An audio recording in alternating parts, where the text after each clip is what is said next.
Hello, my friends. I'm a little delayed this morning. I'm sorry about that. And but today is the perfect day to cover exactly what I wanted to cover today because we've had really, really incredibly beautiful weather here in Virginia. So much so that I've had the windows and the doors open. It's just been lovely. But today I'm sweating. Any minute now, hopefully after we're done filming today. I expect at least one little grandchild to hop on over. And the first thing she's probably going to say is, Mimi, can I have kefir soda? And that's a topic for another day. Indeed, I keep kefir soda year round, but especially in the summer months, because I don't want my own kids, much less my grandchildren and others, overindulging in things that are not healthy and good for them, like never Kool-Aid. We don't do soda and that kind of thing. So kefir soda is a regular staple at our house, but we'll talk about that particular thing another day. Today, my focus is on providing good, healthy treats for the kids because, you know, I cringe every time I see somebody giving their child one of those, what do you call them? They're like popsicles that come in a tube, and they're made of high fructose corn syrup, water, antifreeze, artificial color, and artificial flavors, and who knows what else.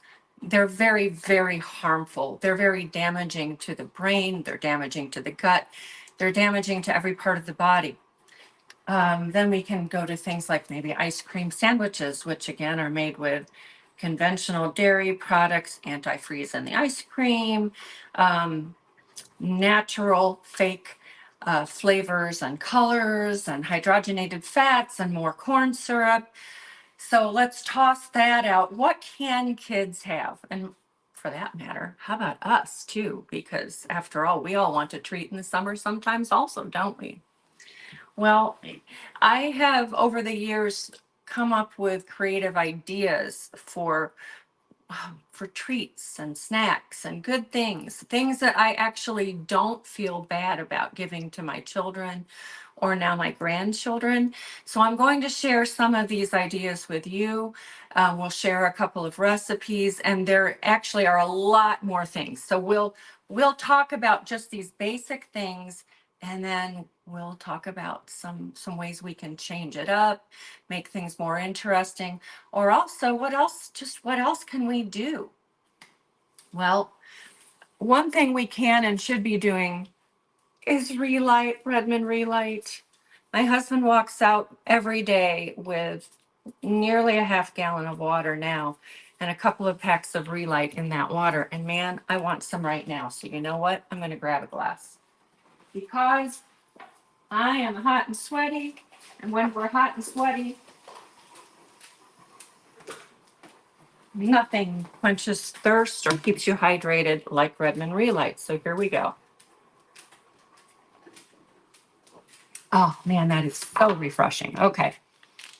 That one is strawberry. I don't think I've had strawberry before, but that one's pretty good. Okay.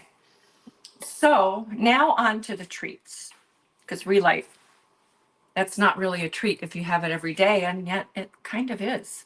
And you know what? You can add it to some of the things that I'm doing actually. But whenever I am making dessert, which actually isn't all that often, we don't even have dessert every week. We don't need dessert all the time.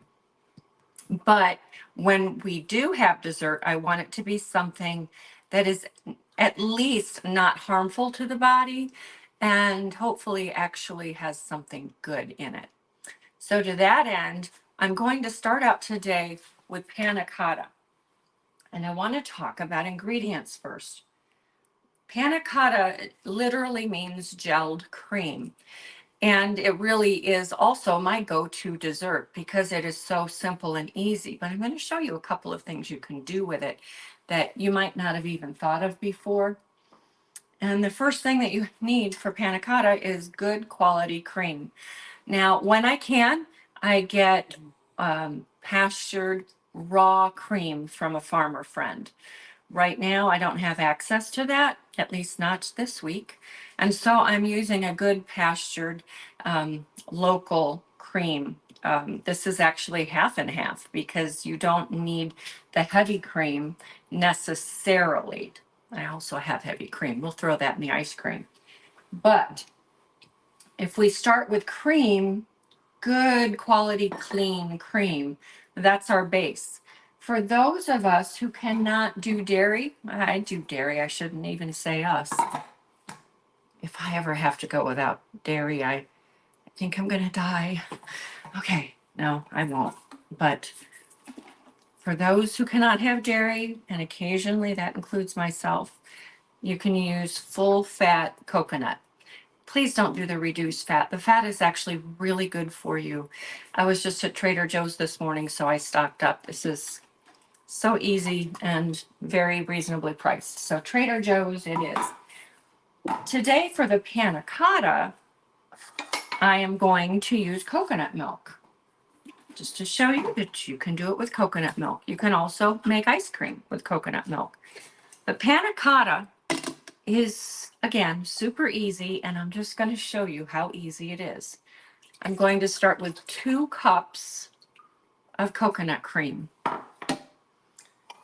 Coconut milk, rather, full fat coconut milk. And that means I have to add just a little, because that's not quite 2. Okay.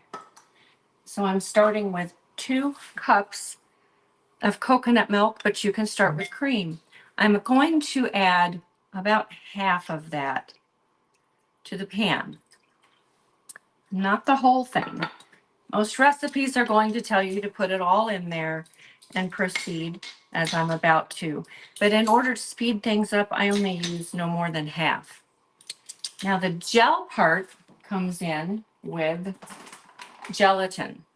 Not colloids, but gelatin. So this is a good quality gelatin that I've been using for a while. It works just fine. The rule of thumb is 1 teaspoon of gelatin per cup of liquid. So being that we started with 2 cups of coconut milk, I'm going to lightly sprinkle 2 teaspoons of gelatin over the surface. Okay. And I'm going to let it sit for a few minutes. There we go. And I'm going to try to show you here, if I can, exactly what it looks like at the start. Okay, you can see it's just sitting at the surface. I'm not stirring it, it's sitting. While we talk, this gelatin is going to soak up some of the coconut milk and it's going to produce what is called a bloom. It's going to get just kind of inflated. So it's going to look a little bit different. Once it gets to that point, we'll put it on the heat, on medium-low heat. So I'll set that aside for a moment while we talk about sweeteners. Again, we don't want to overload on sweets. I don't think it's at all wrong or bad to have sweets sometimes, but we also don't want to be overloading on sweets. And some of us just simply cannot handle too much sweet anyway. I'm one of those people. I really have to watch the sugar intake. But when it comes to making things for other people, I use a couple of things, including panela, which is what I'll use for this panna cotta. Panela is, and you can see, I get this from healthytraditions.com. Panela is whole sugar. You can buy it in cubes and blocks and shave it yourself. That's the way sugar used to come many, many, many years ago, by the way. But now we can get it ground. So healthytraditions.com has a version of panela that is ground and it's very fine. It's a very, very fine powder. It absorbs into whatever I'm making much easier than does, say, sucanat or rapadura, or even coconut sugar. All of those are fine, but I like the panela from Healthy Traditions because it is light and fluffy and it just absorbs and dissolves is the word I'm trying to find. Dissolves very quickly and easily. So I'm going to use this in my panacotta, but let's talk about some other options. For the ice cream, I'm going to use maple syrup because I like the flavor of maple syrup, and who doesn't? Maple syrup is delicious. This comes from friends of ours here in Virginia, from the McCormick family farm. This is all organic. They don't put formaldehyde in the trees like most producers do. So it's a good quality maple syrup. And the other thing that I use often, there are more sweeteners that I'll pull out from time and again, but these are my most common. So another one that I use is monk fruit. Most of the monk fruit marketed that's called monk fruit actually is mostly erythritol. Erythritol is a sugar alcohol. A little bit of it for most people is fine, but very much of it, and we tend to have reactions. And I can tell you, those reactions are not pleasant. I tried it. So I use it sparingly. But the other thing that I do with the monk fruit, there are different brands, is that I actually mix it with, I'll show you, it's on our resource list. I mix it with pure monk fruit powder. You can also use straight monk fruit powder. It is something like 300 times sweeter than sugar. It does not have a nasty aftertaste. However, just to control the sweetness and the amount, what I do like to do is mix it into the monk fruit that is actually mostly erythritol. So I put about 25% monk fruit powder in a container with 75% monk fruit. I hate that. It's so deceptive. A friend of ours even the other day posted a video about monk fruit and how wonderful it is. And it is. It's a very low glycemic sweetener. It does not impact your blood sugar. It is safe for diabetics and hypoglycemics. It's a good product. But most of what's out there marketed as monk fruit, again, please remember, is mostly erythritol. And for those who have gut problems, whether you know it or not, those sugar alcohols are actually not healthy for you. They do cause harm. They cause digestive distress. So I want to keep their use to a minimum. Therefore, again, 25% of the pure powder mixed with the monk fruit as it's marketed. And this makes a very nice sweetener. The ratio is just about perfect for me. So I also use yacon syrup. However, I'm finding it very difficult these days to get a yacon syrup that has not had the fiber removed, and we want the fiber, the inulin and the FOS, the pre and probiotics. And so I'm using yacon syrup very sparingly, and that's why I don't have it out right now. But it is a product that if I can again find it on the market with the fiber, the insoluble fiber intact, I will definitely bring it out again. Okay, so here we are. The coconut milk is with the gelatin is just beginning to bloom just a little bit. And I am going to add my sugar. I'll use 1 tablespoon of sugar per cup. And that's absolutely all that we need. No more than that. I'm just sprinkling that over the top.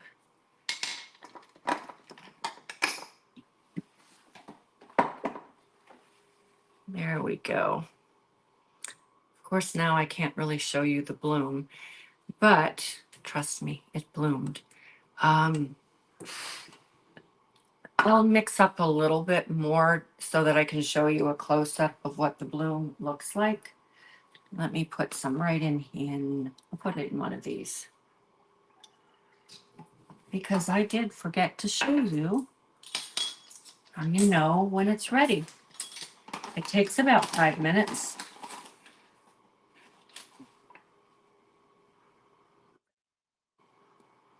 Okay, so there we go.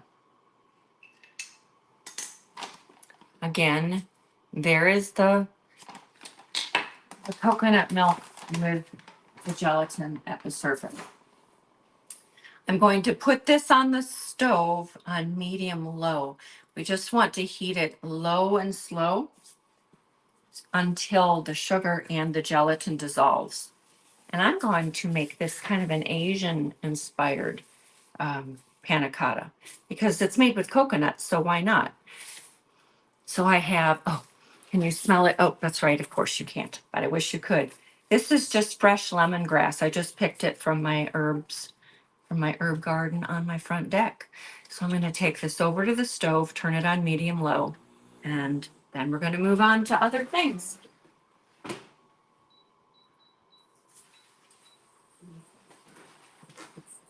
Alrighty.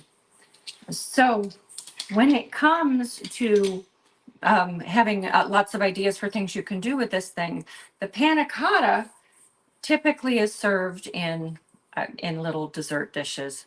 I save yogurt cups, and that's what I use them for. But you also can make popsicles with them. So I'm going to make some popsicles today for the grandchildren. We're having a picnic tomorrow at a fun church camp, just our family. And I'm going to bring these as a treat for the children. So I'll just fill these. And I got this at Home Goods, my favorite store, Home Goods, Marshalls, TJ Maxx. They had quite a variety of popsicle holders, molds. So I'm going to use this today and hopefully I'll find the missing piece. Okay. So I'm going to make popsicles with those. And another thing that I like to do is to make a berry coulis. A berry coulis is just a liquefied, thickened slurry of usually berries, but it can be any kind of fruit. I expected to have plenty of wineberries and black raspberries available to me outside because everything is coming ripe now. But in fact, I think I have to wait a few more days. They're not quite ready. But I picked a few. Here in Virginia, we have what is called wineberries. Erin has a picture of them. Maybe she can put that up. These are small this year. I think, I don't know, we had maybe not quite enough rain. I don't know. But these are something like a cross between a raspberry and a strawberry, if that makes any sense. These things are absolutely delicious. And I wanted to have about 2 cups worth so that I could make a coulis. But I'll give you instructions for a coulis anyway in the show notes. This makes a really delightful topping to panna cotta or ice cream or a lot of other things. Come to think of it, cheesecake being one. And also you can make the coulis and you can stir it into ice cream and freeze it. And ice cream is exactly the next thing that we are going to make.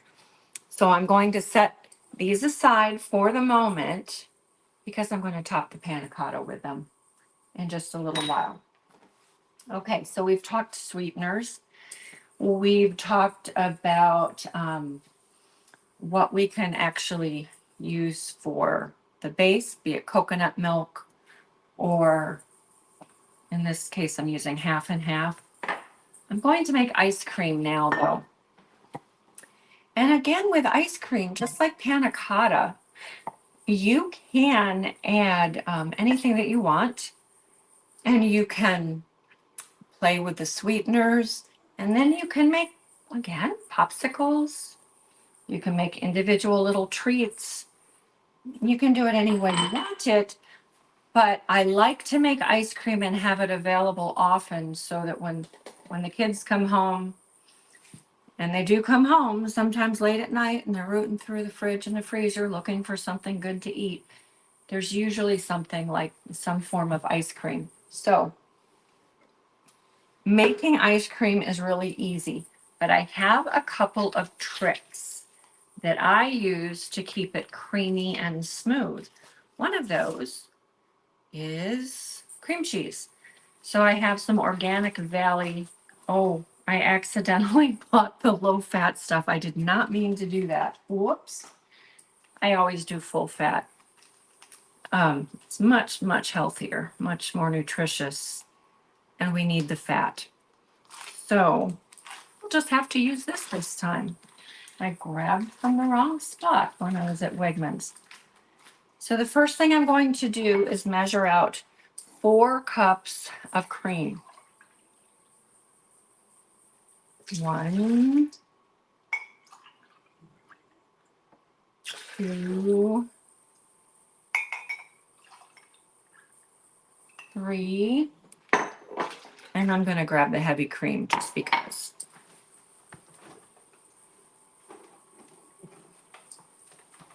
I made a run this morning to my 2 favorite stores, Trader Joe's, where I got the heavy cream, and Wegmans. So here we go. Heavy cream will top off the half and half and make it even better. And again, please don't be afraid of the fat and the cream. Our bodies need it. God gave us everything in the whole package because it's all good for us. So let's not deconstruct it. Now, I use 2 tablespoons of cream cheese in every batch of ice cream.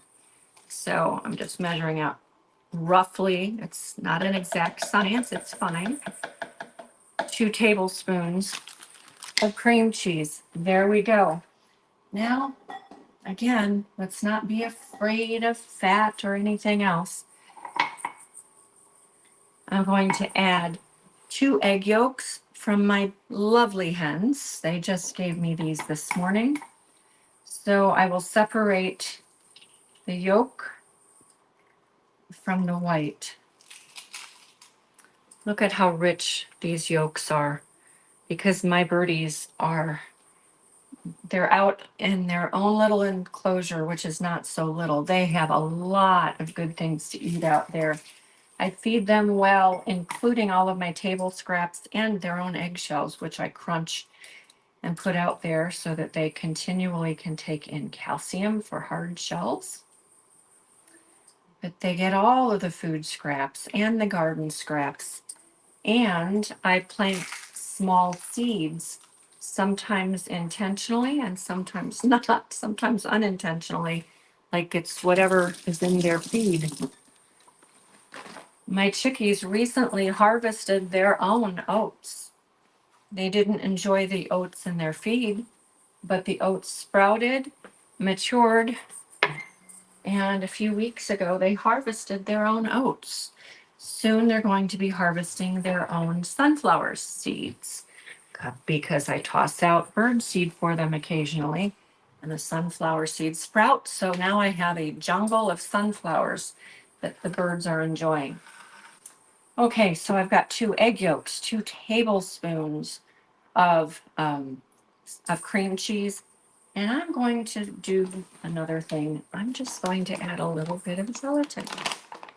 Just 1 tablespoon to the whole batch, that's all, because I don't want it to actually gel, but this helps it to be creamy and to stay creamy in the freezer. So I'm actually only going to do about 2 teaspoons, not an entire tablespoon.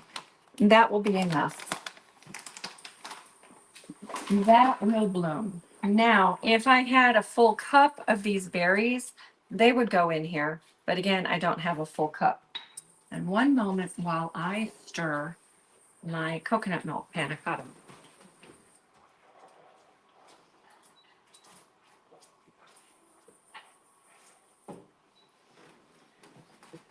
Okay, I turned it off. The lemongrass is infusing. Now, the next thing that we need, since we don't have enough berries to put in there, that would be very disappointing to put only 2 tablespoons of berries in there. It would be like a tease, and that would not be fun. For the ice cream, I will add 2 teaspoons of vanilla extract. I make my own vanilla extract, and I make it double strength. However, I also do reuse the beans a time or two and add more. So this particular extract has been infusing for a couple of months, and it's not quite as strong as usual, but that's okay. I usually use 8 vanilla beans, which I split and cut into sections. So 8 to a pint. And in that pint, I fill it up to the top with vodka or grain alcohol. And I let it infuse for a month at least, shaking it occasionally. And that makes pretty good vanilla extract. I make it more like by the quart or the half gallon. But anyway, so we've got our basic stuff in here, except for the missing ingredient is that sweet. This time I'm going to show you how to get a beautiful flavor of maple syrup without all of the calories if we're having to watch how much sugar we take in. Or also, if you're sensitive to disaccharide sugars, which you will be if you're on a gut healing protocol, let's use something that doesn't damage the gut. However, maple syrup is not the thing that we typically are using on a gut healing diet. I, however, am going to use it today, but only a little bit. Here we go. Let me use this. I'm just going to use 2 tablespoons of maple syrup. Okay, that is enough to give this ice cream a nice, pleasant maple syrup flavor without overwhelming us with the sugar. And then I am going to use 2 tablespoons of this monk fruit mix that I just told you about a few minutes ago. Okay, so altogether it's 1/4 cup. Now, if you're used to things being sweeter, you can increase the amount of sweet. You can double it. You can as much as double it. But I would suggest that if you're one of those people who has a sweet tooth, 2 things. One is by incorporating more fat and protein into your diet, you won't be hungry as much for sweet things to begin with. But if you just start gradually backing down on the amount of sweet that you put into things, then you'll find that in just a few months' time, you can become accustomed rather easily to much, much less. The way that my taste buds have adjusted over the years, if I eat a regular dessert, which almost never, I just don't desire desserts typically. But if I eat something or drink something that someone has made, I about gag on the sweetness. I have to mellow it down. If it's a drink, I add sparkling water. If it's, I do what I can because it's honestly very, very unpleasant to me. Because years ago, I adjusted my taste buds to the point that I just don't desire sweet. All right.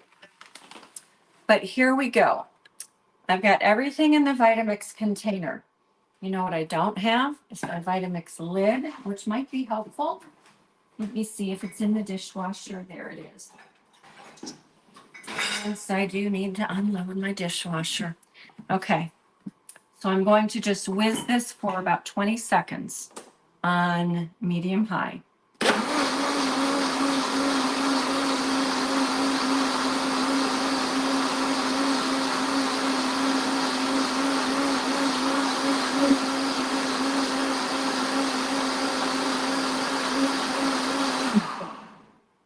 Okay, that's it. It's ready to go in the ice cream maker. Now, a cool thing is that you can actually put this in a pan, just in a glass dish, or better yet, how about children? Where did you put them? No, no, no. Oh, it wasn't the children, it was the mom.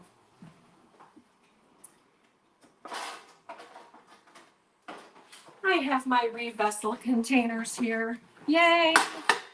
Revessel, such a cool company. My friend Jessica and her husband developed these. I have 2 different size sets, but these are stainless steel storage containers and food service containers. You can see these fit right inside of that. They have a silicone lid, which is what I'm going to use for the freezer.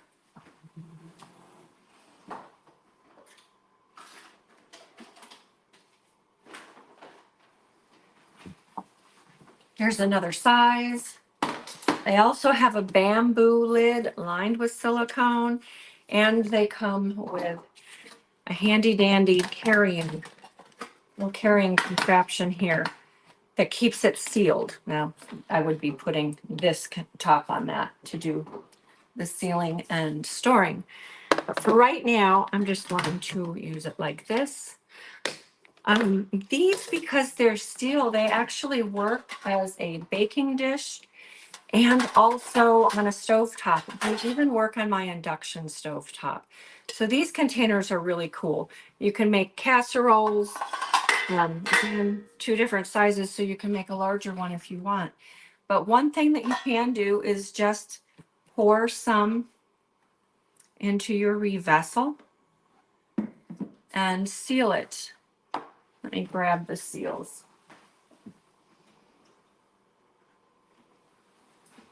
There we go. So even without an ice cream freezer, in about 2 hours, you'll have ice cream. Now, I'll stick this in my freezer, and every 30 minutes or so, I will stir it. Stirring is important to prevent ice crystal formulation and to keep the texture nice and smooth.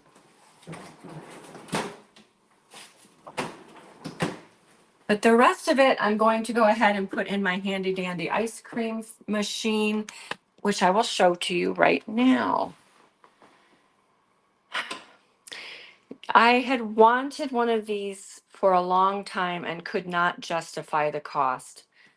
But there came a point in time when I had a little bit of money to use for household things. And so I bought this machine. And yes, it is dirty. It's dirty because I use it all the time, and I should really clean it, shouldn't I? Okay, I do clean the guts.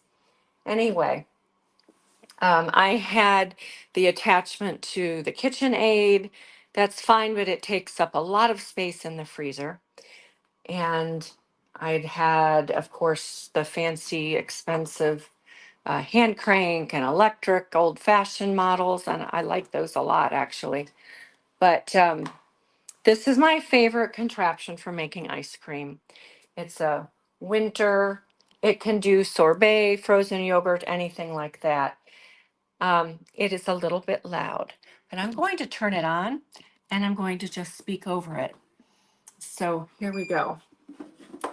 It's turned on, and I just have to start it to ice cream mode.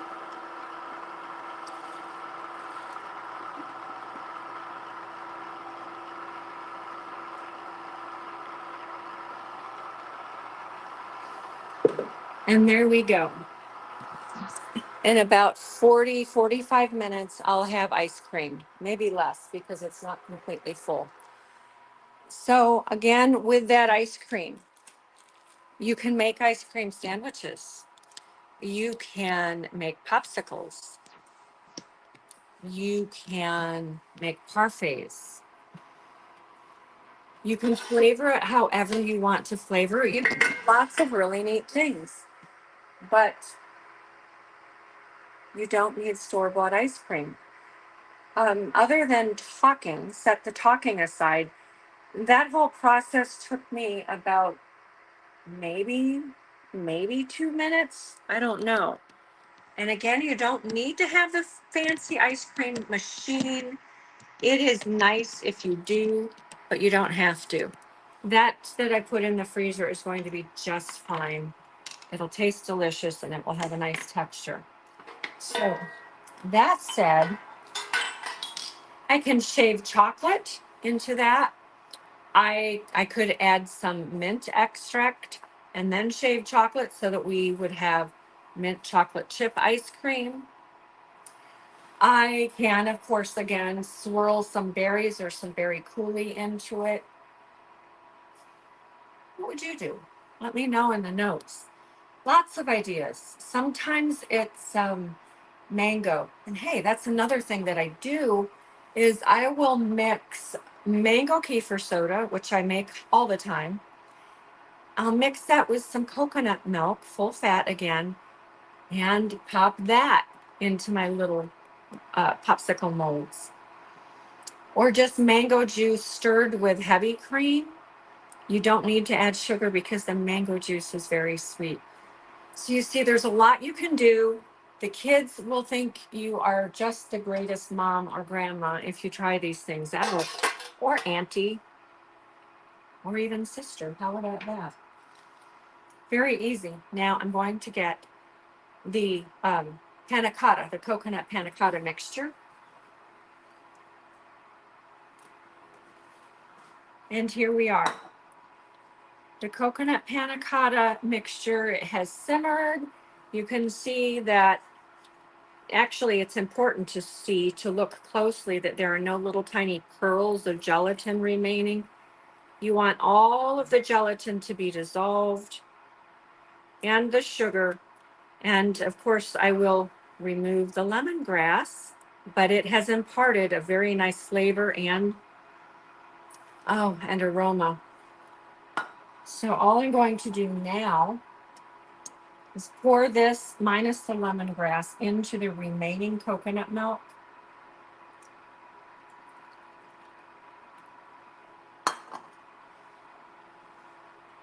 I'll give it a stir. And then a few of these I'll go ahead and pour into my little glass dishes. This is my favorite way to have it. But I'm also going to put some in my popsicle molds. Don't the kids love this? They'll be so surprised when they get this little treat tomorrow. Now to make the ice cream popsicles, I'm going to freeze the ice cream most of the way. But while it still is spoonable and soft, I'll spoon it into these molds and stick that in the freezer. But that's it. It's as easy as that. And I've got treats or dessert, but treats. Once this is set, I'll put my berries on top. Maybe I'll put some berries. I'll put some berries in the popsicles. There'll be little surprises for the children. I've got some black raspberries and some wine berries. Okay, where did the other one go? Here we go. Oh, we have blackberries that are soon ready also. Black raspberries, red raspberries, blackberries, and wine berries. I didn't get many strawberries this year, but everything else we've got going. So that's it. Here is the bloom, if you can see it. It's really just this kind of foamy looking stuff at the surface, but that shows me that the gelatin is ready for warming and dissolving. And all that I've got left now is a few dirty dishes. But now my grandchildren have really good, healthy, enjoyable treats that they love. And so tomorrow they're going to give me hugs and kisses. They're going to say, Mimi, can I have kefir soda? And I'll say yes, because of course I also have kefir soda going. It's on the kitchen table. It's really messy, dirty over there. I just sort of moved the dirty stuff from the kitchen over to the table. But hey, I'll show you anyway. Because kefir soda is a wonderful thing. And so I really don't want you to see the kitchen table. Here's my kefir soda. Maybe you can see that there are things floating on the top that look like purple berries. Those are the kefir grains. They're only purple because I've made pomegranate kefir soda and a few other things, acai berries and that kind of thing. So this has been going since last evening, I think, and it's actually pretty much ready. This is the treat. Okay, it didn't make much sound because I don't have a good seal on this one. But once I strain it, it's going to be exceedingly effervescent. And the children are going to love it. This one is mango and lemonade. So they're going to love it. Yes, it's in a kombucha bottle because it's sturdy.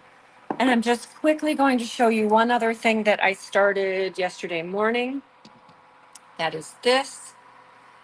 I had a boatload of garlic scapes and a few cucumbers that a friend gave me. My cucumbers did not get planted. So I didn't have enough cucumbers to fill the jar. And I had all of these garlic scapes and I thought, what am I going to do with them all? So I decided I'll just ferment them. So I threw them in my jar. I picked some fresh tarragon and thyme and stuffed that in there. Filled it with water. Oh, and garlic. About 6 cloves of garlic, but I'm going to add more. And then I used some brine, about 4 tablespoons of brine from sauerkraut, and added that as an inoculant. And now after about 30 hours, I think, it's just starting to bubble. So my ferment is getting happy, and we'll enjoy this probably Saturday, Sunday. But I'm eager to find out what the garlic scapes taste like fermented. And of course the pickles, they're always good. I failed to say 2 tablespoons of unrefined salt in here as well. So we've got all of that. I think I'll throw some mustard seeds in there also. And then next week I'll have an abundance of yummy garlic scapes and pickles. Not garlic dill pickles. I'll make those next time. But here you go. So I've just shown you some ways that you can make some yummy treats for your kids and your grandkids. We'll talk about kefir soda. We actually did film a course on fermented beverages. There's some editing. Editing takes a long time.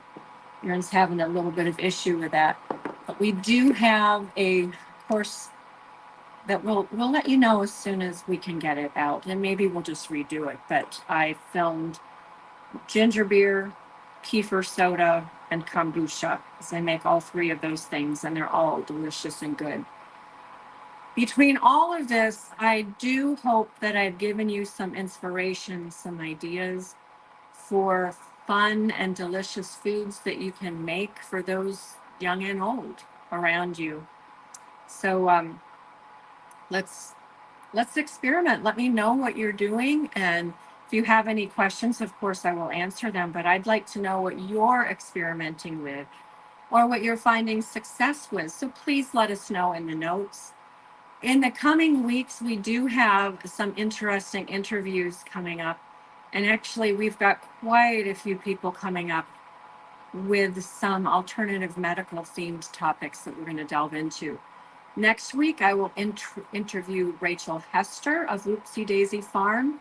She is a homesteader and a mom and a wife and a really sweet person. I just really enjoy seeing her every time I have the opportunity.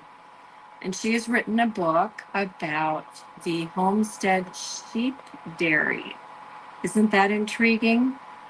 I really like sheep's milk. It's one of my favorites for sure. And Rachel has a dairy with her sheep, and she does a lot of other things. We're going to talk about homesteading, how we do it, and then about dairy and why sheep and all the things you can do with it, like yogurt, ice cream, panacotta, all those kinds of fun things.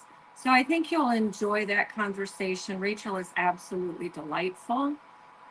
So join us next week and be on the lookout for more to come. And until then, have a great week.